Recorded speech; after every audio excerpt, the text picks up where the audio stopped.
Bonjour à tous, aujourd'hui on se retrouve avec Jérôme qui vient nous présenter une Kia Proceed GT. C'est de quelle année? Elle est de 2019. On voit tout de suite qu'on est sur un modèle break. Anciennement il l'a proposé dans... En 3 portes. En 3 portes, ouais. En compact. Ils l'ont proposé sous quelle motorisation? Motorisation 1 litre, 120 chevaux. C'est un 3 cylindres. 1 litre 4, 140 chevaux. Et celui-ci c'est un 1 litre 6 turbo compressé de 204 chevaux. Comment on reconnaît une Proceed GT? Essentiellement, tu vas avoir le logo sur la calandre. La calandre bicouleur. Et ouais, à l'intérieur on voit qu'il y a un petit peu de rouge. Hein. Noir, au nid d'abeille derrière rouge. Jantes spécifiques, les étriers rouges, les bas de caisse rouges. Niveau freinage, qu'est-ce qu'on retrouve de fait? Donc à l'avant, disque ventilé de 320.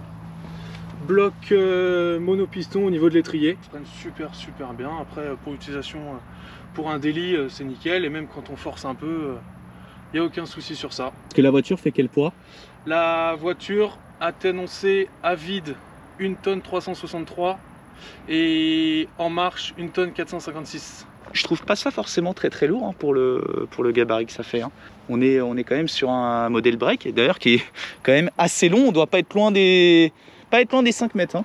J'ai pas la taille en tête, mais on dépasse les 4,50 m. Il y a un détail qui m'a tout de suite marqué la première fois que je l'ai vu. C'est au niveau de l'arrière.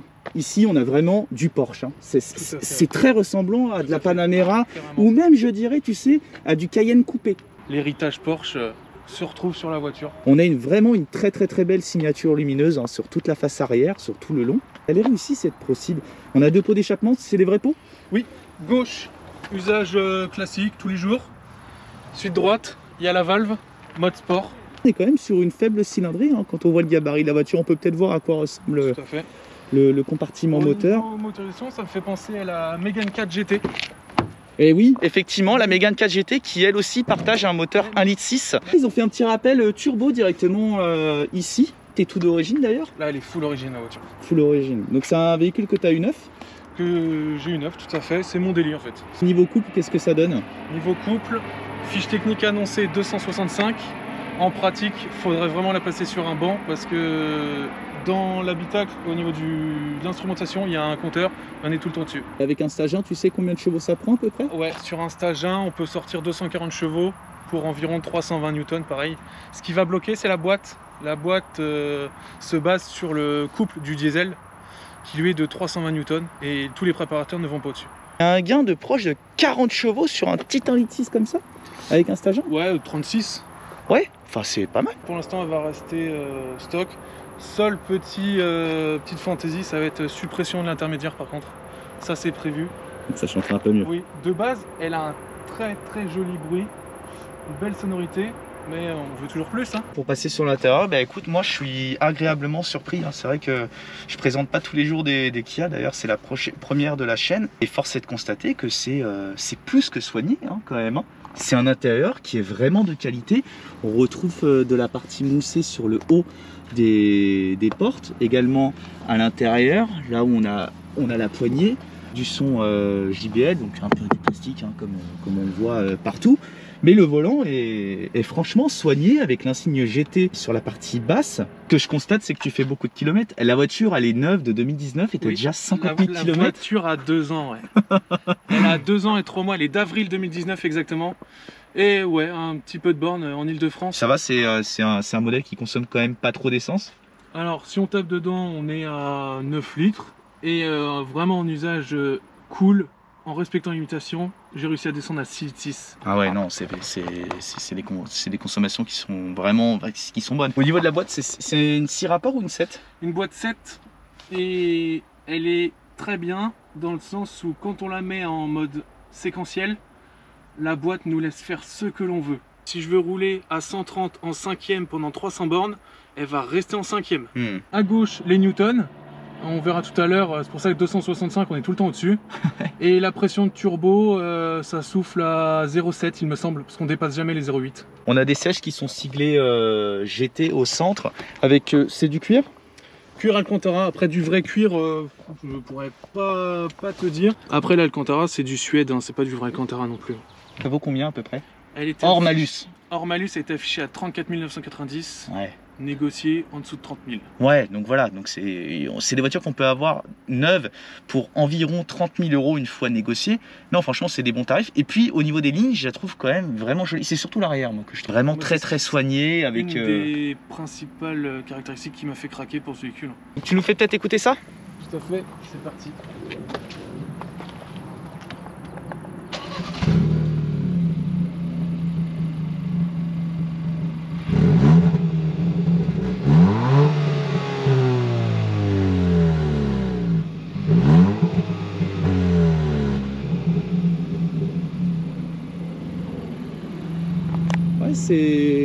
C'est assez correct hein, quand même, je trouve, comme pour un bruit d'origine. Il y a un FAP ou pas? Il y a un FAP, tout à fait, sur la voiture. En France, on en voit peu des Kia Proceed, des comme ça. Ouais, des... Parce qu'il y a le Sportage, on en voit pas mal. Tout à fait, le Sportage, ça, best-seller de la marque. Ouais. Après, des Proceed GT, c'est vrai que je roule beaucoup, hein. J'en vois pas très rarement. Et tu nous expliquais même le fait que parfois quand tu vas sur des rassemblements, les gens sont curieux et viennent voir la voiture. Tout à fait. Sur les rassemblements, j'en ai vu aucune. Et souvent, on vient voir, savoir ce que c'est, ce que propose la marque, ce qu'a fait la marque dans ce véhicule. Mais Kia a un modèle qui s'appelle Stinger, non? Oui. Qui propose, lui, en fait, un moteur à plus grosse cylindrée.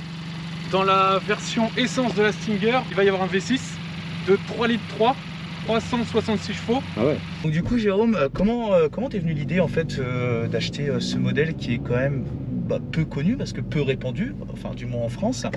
Et puis c'est un modèle break, ça faisait partie de tes critères? Alors le critère break, tout à fait. Je voulais un break. La shortlist était Audi A4 break, Ford Focus break. Ouais. Et celle-ci, pendant mes recherches, une pub sur internet. Et je me dis tiens.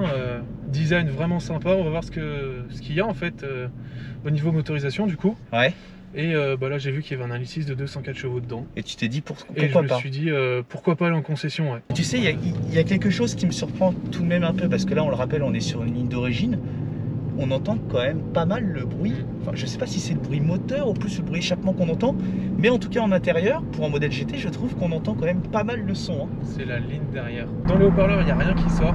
Ouais. Par contre, ils ont quand même mis un petit résonateur sous la bête pare-brise, qui s'active uniquement en mode sport. Ok. Mode dans lequel on est?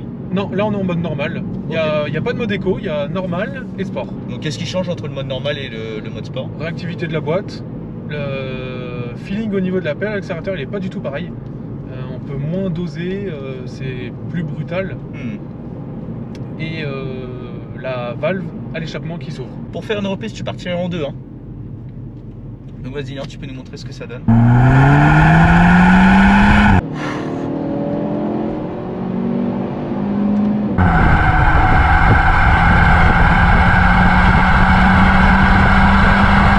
Et on passe la 5. Mais Jérôme, mais je pensais pas que ça marchait comme ça. Ça marche plutôt bien. Et en fait, le couple, comment tu le ressens? C'est dingue. Ça tracte. Le couple disponible à partir de 1500 tours minute. Non mais là tu me surprends. Bon oui, il n'y a que 200 chevaux, mais putain, je m'attendais pas à ça quoi. La boîte la boîte est courte. Mais ça pousse et ça tracte. Et franchement, tu as des sensations qui sont assez impressionnantes pour une voiture qui fait seulement 200 chevaux. Oui. T'imagines avec une reprog là? Mais ça doit marcher quand même assez fort. Hein. Quand on est pied au plancher, on frôle les 300. Ouais. Donc écoute, c'est qu'elle doit sortir à peu près 300 Nm. Hein. Je pense, si on suivant les courbes. De toute façon, on était au-dessus de 265. Ah non, mais c'est sûr et certain. Enfin, moi, avec le ressenti que j'ai eu là quand t'as accéléré, je suis quasiment sûr qu'on a plus de 265 Nm. Franchement, je suis quand même assez surpris. Je m'attendais pas à ça, tu vois. Et niveau châssis, qu'est-ce que ça donne? C'est bon? Au niveau châssis, c'est plutôt pas mal. Après, ça vaut pas une vraie sportive. Mais c'est déjà pas mal, ça tient bien. Elle est chaussée d'origine en Michelin Pilot Sport 4. Ouais, c'est pas mal, c'est bien. Et la monte c'est du 18. J'ai envie de te dire, attention si tu mets un intermédiaire au niveau du bruit intérieur. Parce que là d'origine, donc du coup tu as un intermédiaire, forcément, ce que tu voudrais faire un intertube, tu risques d'avoir quand même bien plus de bruit. Ouais. Franchement, pour un modèle GT, hein, je parle, Jérôme, je trouve que ça fait quand même pas mal de bruit à l'intérieur. Tu as des projets dessus de modification esthétique, de préparation moteur, roulage circuit ou autre? Alors roulage circuit, j'ai essayé une fois le Nürburgring, à refaire parce que c'était sur piste mouillée, donc pas de sensation. Esthétique, non, elle va rester, c'est mon délit, donc elle va rester normale. Et mis à part l'intermédiaire, il n'y aura pas de prépa moteur. Après, pour les sensations, je suis plus moto. Ouais, c'est vrai que c'est encore un autre. Après, autre step. Elle, je la mettrais pas en fait sur circuit autre que le Nürburgring en fait. Elle est pas. J'aurais des doutes sur l'endurance des freins au bout de 3-4 tours. Je pense pas qu'elle surchaufferait, mais ça reste. Je trouve que c'est pas son terrain de prédilection. Oui, après ça reste un modèle GT, hein. Donc un GT c'est fait pour avoir un petit peu plus de puissance que les modèles normaux et faire de l'autoroute principalement en ayant du répondance sous la pédale lorsqu'on veut doubler ou qu'on veut s'insérer de manière pressée. Pressée, ouais, après dynamique quoi, c'est. Oui, c'est plus dynamique en fait, c'est plus pour de la conduite en fait dynamique qu'autre chose. On va faire un petit démarrage dynamique, je veux bien voir ce que ça donne. Elle a pas de launch control par contre. Ouais. Non, je pense que c'était pas les. Oh, c'est pas leur C'était pas la philosophie de la voiture au final. Non, non, non, non, du tout, du tout. On peut juste la passer en mode sport au final, parce que depuis tout à l'heure on est en mode normal. Ouais. Ah bah on va voir le mode sport du coup. Et donc bah là si on la laisse gérer.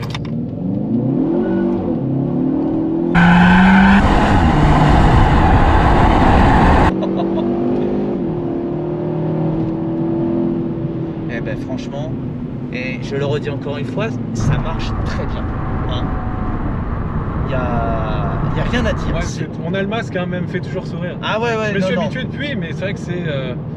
Non, et puis ce qui est cool en fait, Jérôme, sur cette voiture, c'est que c'est pas trop aseptisé. Tu vois la voiture, c'est un break, tu dis ouais, un 1,6 litre, 200 chevaux, ouais, ça doit être mou. Mais non, non, ça procure de bonnes sensations et on ressent bien le couple. Hein. Franchement, c'est surprenant.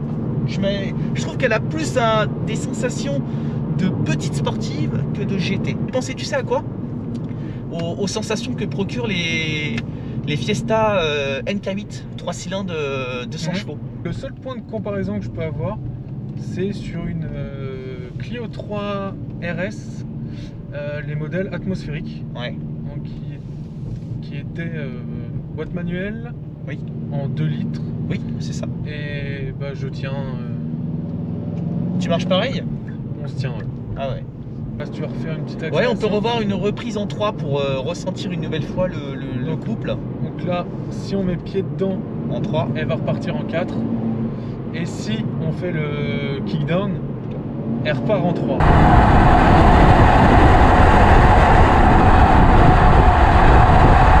Et là, après, les enchaîne. Et au niveau de la boîte, la voiture, enfin le calculateur les passe au début de la zone rouge à 6200 tours. Par contre, j'ai eu la sensation que le passage 3-4 a été long. Mais quand je dis long, en fait, c'est au niveau du temps. Ouais, juste le rapport en fait. Ah bah oui, on n'est plus en mode sport. D'accord, donc c'était le fait qu'on était en mode normal, qu'on ait eu un passage de vitesse. On est repassé en mode normal. Pour terminer cette vidéo, Jérôme, là, pour nous donner les plus et les moins. Point positif, le look. Moi, je m'en lasse pas. L'habitabilité. On couche les sièges derrière, c'est un break. La garantie 7 ans de chez Kia. Oui. Et 150 000 km. Donc bah là, elle est encore garantie 5 ans. Point négatif, si on chipote, on pourra dire toujours que l'autonomie est pas assez au final. Ouais. Ils auraient pu mettre un petit 60 litres dedans, ça aurait été pas mal. C'est vrai.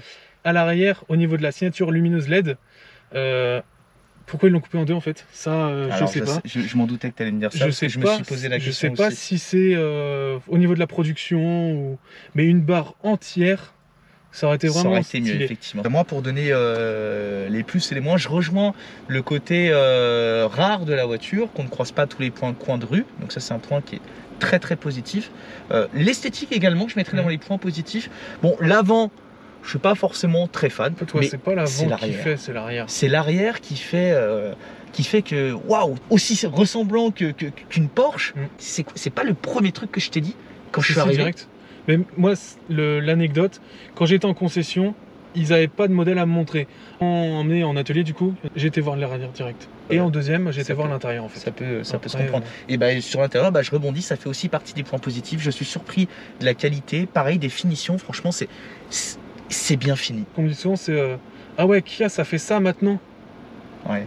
Les points négatifs, bah écoute, j'en vois pas tout de suite. J'allais t'en sortir un, mais t'as eu un contre-argument. J'allais te dire, c'est marrant quand tu regardes le toit, on a l'impression qu'il y a un toit panoramique.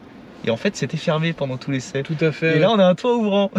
Donc un point négatif qui se transforme en point positif. Ouvrant, avec le rideau occultant par-dessus. Ouais. On va te remercier, Jérôme, de nous avoir fait découvrir ce modèle. Et puis, bah écoute, on se dit à la prochaine. Avec plaisir. Bah écoutez, prenez soin de vous et puis salut tout le monde. À la prochaine. Ciao.